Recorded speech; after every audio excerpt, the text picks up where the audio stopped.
Welcome, everybody, to the weekly Sunset podcast. This is the podcast where I will go over the events of the past week, the noteworthy events that I deem fit to talk about. And I want to start off with the injury of good old Tony Romo. Of course he gets injured. I am a Cowboys fan. I don't know why, because they're just a big mess every year. Just disaster after disaster. And the disaster usually involves Tony Romo, let's be honest. I mean, I like the guy. I have nothing against him.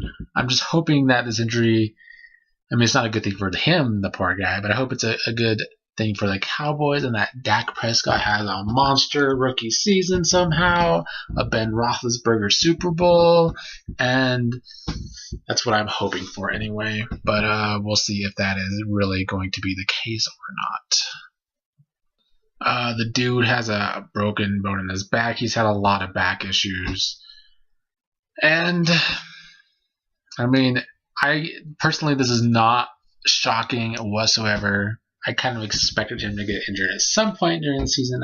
I guess not this early. But I had a sinking feeling that Dak Prescott was going to be starting at some point during the year because Tony Romo was going to go down. And I'm glad that maybe, just maybe, we actually have a good backup in Dak. What else is going on in the land of football? I know Kaepernick is under some scrutiny today about how he doesn't like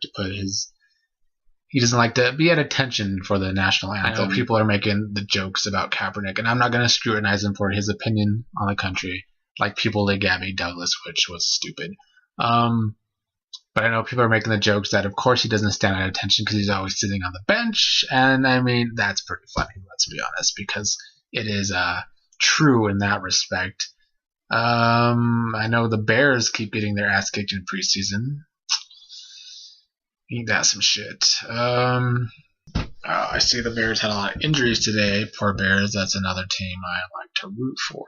That sucks for him.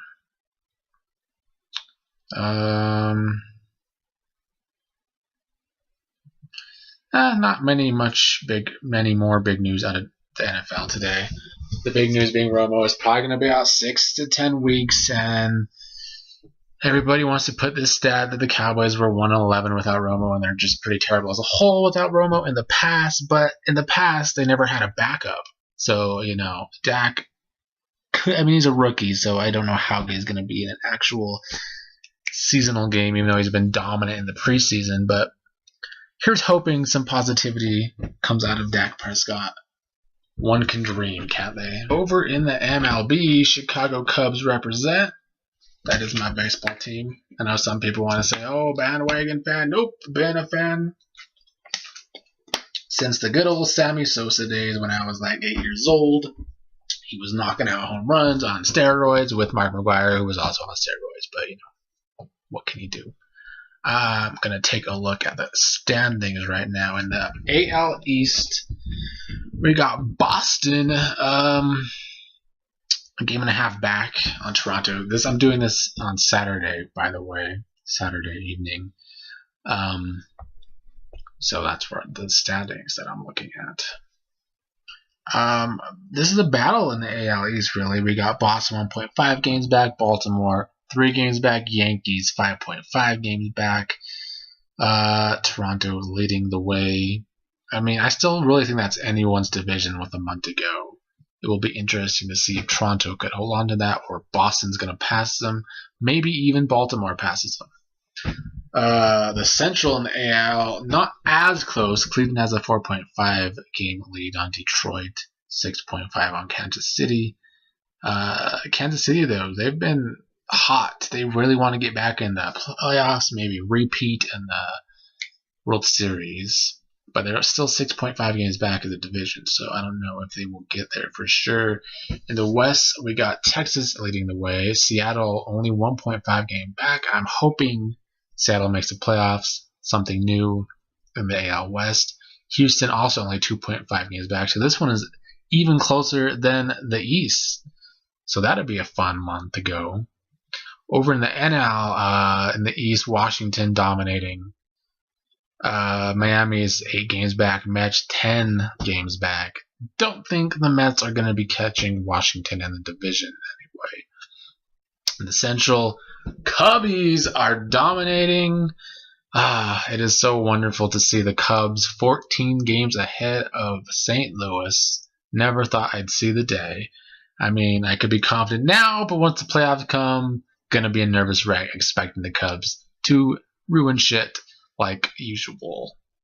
I mean, nobody's gonna catch the Cubs in the division, knock on wood. I guess there's still a chance, but a fat one. In the West, the only close division in the NL because of the Dodgers and San Francisco. The Dodgers eclipsed San Francisco lately, finally staying ahead a bit. Only a game, though. Rockies were hot, sadly not anymore. I'm in Colorado, so I was kind of hoping to see a Rocktober 2.0 maybe. But they're faltering. Even in the NL wild card, they were looking like they had a chance to make it, but now they're like 8.5 games back, and I don't see it happening because San Francisco and the Cardinals leading the way at the wild card right now. I don't know. Miami, Pittsburgh, Mets still in it though. Mets 3.5 games back. I mean, it's going to be nice to see who wins. I'm hoping somehow St. Louis doesn't make it, but we'll see what happens there. In the AL wild card, the two AL Westers, Boston and Baltimore right now in the wild card. Detroit, however, only a half game back. Seattle 1.5, Houston 2.5, Kansas City 2.5, even the Yankees 2.5, who have been hot since the All-Star break, except they've been able to keep it consistent, unlike the Rockies. I'm looking forward to the next month of baseball. This is the best time for baseball. September through October is good stuff. I guess I'll touch upon WWE real quick. I'll start the SmackDown vs. Raw podcast next week. This past week we had SummerSlam, which was mostly a disappointment. I had high expectations going in. It did not turn out. Did not meet the expectations. NXT TakeOver was better for the second year in a row before SummerSlam. Raw is just so long.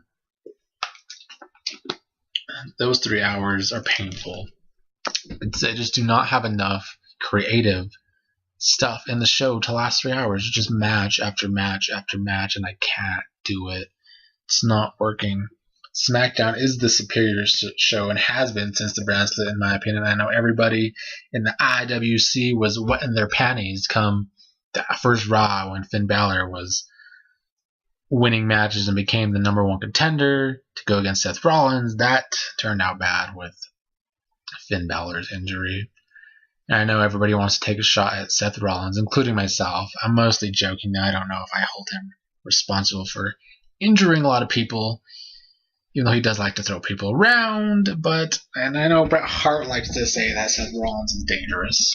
And I'm sure Bret Hart has a lot of merit in what he's saying. Other wrestlers coming out to Seth's defense, I guess accidents happen.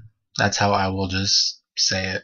But so many injuries in the WWE these past couple of years because they're just doing all these high impact moves, and wrestling is only supposed to look real, not really hurt yourself real.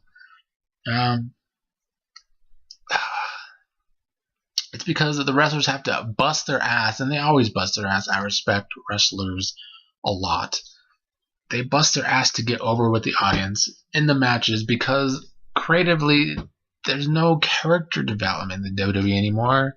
Very few people have any sort of character development, if anybody, to be honest. I'm drawing a blank right now. Even Bray Wyatt, who is a great character, they don't ever do anything with him. It's frustrating. That's all I want to talk about in the WWE right now. I did a TNA Impact review. TNA is awesome. Maybe not awesome, but Matt Hardy is awesome, and his broken brilliance. That is a good storyline, and an example of a character in wrestling that is awesome. But TNA Impact was a great show, and probably better than Raw and SmackDown, for sure. Also doing a review on Vince Russo's new federation, Rocky Mountain Pro, here in Colorado. I'm in Southern Colorado, though, so I can't really get up to those shows. I've been watching, I think, even though they're young people just coming into the business, Vince is doing a good job of developing them into characters. Thank God, characters. Russo also does a show. I'm drawing the blank of the name right now. I think it's called The Business of the Business. He posts that on his YouTube channel. You all should check that out. It is an inside look on the inside business of pro wrestling and how he is helping this young little 6-year company get ahead. And now he got them a national TV deal on DirecTV's Hunt channel. You could also watch their the show's online. I think Hunt, I don't know the website name, but it's the Hunt channel. They do a live stream, so you could check out there when it starts in October. Right now, the episodes are on YouTube, so check those out. There was a college football game on Friday in Australia, which I found very strange. I think it was Hawaii versus Cal, I want to say. I didn't really watch it. It would look like a blowout anyway. But I'm glad football season is starting with college football. There are some more games coming up in the next week. The most pretty game on paper, Notre Dame versus Texas. So I will be watching that. I've been doing some podcasts on soap operas this past week. I just want a whole wide gamut here, from sports to soap operas. I know I'm an enigma of a person. Thank you. I'll write Jeff Hardy a check.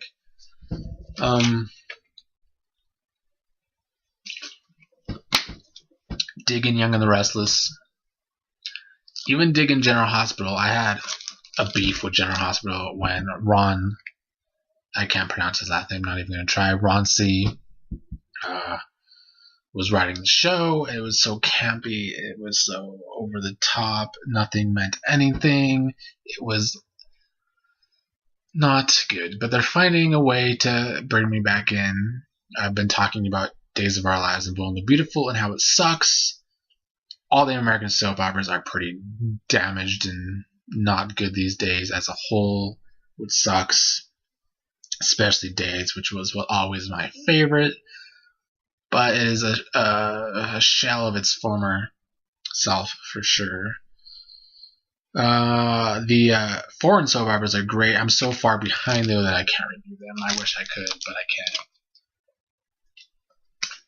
can't. Foreign soap operas know what they're doing, from Emmerdale to Hollyoaks to... I haven't watched EastEnders in a long time, but even the Australian soap operas... Home and Away and Neighbours, but my personal favorite is the New Zealand soap opera, Shortland Street. Check that shit out sometime on YouTube. Also in TV, let's talk a little Big Brother. Season 18 has been disappointing. I'm not a huge Big Brother mark, much more of a Survivor fan. The season of Big Brother just had a lot of unlikable people. At the start, Jose, actually, I found him entertaining. He was one of the most entertaining people this season. But at the beginning, him, Victor, Paul, Bronte, Natalie, so annoying. I enjoyed the huge alliance at the beginning of the season. Everybody was good. But then people started playing short term. Frank was playing short term. Day, who I love because she's hilarious, was playing short term. She turned Tiffany and Frank against each other and got them both out, but then that led to her being outed. She's hilarious. She needs her own show because she is funny. This past episode, after Polly got eliminated and went to the jury house, Day, Z, and Bridget let him have it. And he is a scumbag. He is an asshole. Such an asshole. He treated Z like shit, even though she put up with it, which was stupid on her part. She stopped playing the game, was playing a dating show, which was my biggest problem with this season. Everybody thought they were on The fucking Bachelor. But really, no. It's supposed to be Big Brother. You're supposed to be playing the game, not trying to find somebody to hook up with. So we had Polly and Z, Nicole and Corey, who I will get to them. Who was the other? James and Natalie. Ugh, I hate it. I hate these showmances. CBS seems to love them. Maybe Americans really do love them. I think they suck bad, and it has killed this season. Right now, it looks like they want production of Big Brother wants a final four between the two showmances left, being Nicole and Corey with James and Natalie, which is really annoying. Nicole has gotten my nerves so much this season. She has been a snake, like people have called her out, and yet these stupid idiots just continue to let her slide by, and they're doing it again, and now she is the head of household, and she's targeting Michelle, who had a chance to put her on the block last week, but Natalie and James talked her into trying to get out Paul. Paul won the veto. Victor got eliminated. Victor won his second buyback, came back in the house. I like Victor and Paul. I don't think they're going to be able to win, but right now they have. Paul has played such a beautiful social game. He deserves to win, but it's going to be tough. But right now he has been able to turn Nicole and Corey on his side somehow. After him and Nicole, he pretty much attacked Nicole last week to try and get them to turn on Nicole again. But now him and Nicole are buddy-buddy. Nicole trusts him 100%, it seems like. So his social game is strong as hell. So right now, I think Nicole has Michelle and Paul on the block. They think the target is Paul, but really her target is Michelle. I don't know how James and Natalie are going to respond to this. I'm not really watching as much because it started off good at the beginning of the season and went off the rails quickly. It has not been a good season. Hopefully the online season 19, will be better. We'll see if I watch or not. I am more looking forward to Survivor, Gen X versus Millennials. Hoping the Millennials can show up and not be naive against the older folks. I don't know how old they're actually going to be, but I'm sure they're not that old. Gen X isn't that old, but some might be. I don't really have much else to talk about that I can think of.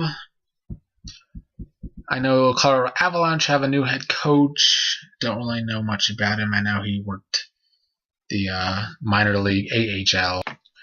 So that has been the weekly Sunset Podcast. Hope you enjoyed my rambling and ranting. I will try and do this every weekend, either Saturday or Sunday. Not sure which day, to be one or the other. I hope you enjoyed. I have plenty of podcasts I plan on doing. I don't know. I'm not a big talker in real life, but I have a lot to say sometimes about nonsense that really doesn't mean anything, like sports and TV shows, because they really don't mean anything. But I'm going to talk about them anyway because people enjoy them. Catch out the Soap Chronicles coming all week. Check out Raw vs. SmackDown. Check out the reviews I posted on Impact Wrestling, as well as Vince Russo's Rocky Mountain Pro and Matt Yaden's, not just Vince Russo, Matt Yaden as well. Hopefully we have some good stuff coming this next week so I could talk about it on next week's Weekly Sunset. Tony Romo, sorry about your damn luck. Cowboy fans, sorry about our damn luck. But we'll hope for the best. We'll be delusional, like always, and hope for the best. That's all I have to say. Let's see you next week. Later, guys. Oh, and check out boxandtalks.com.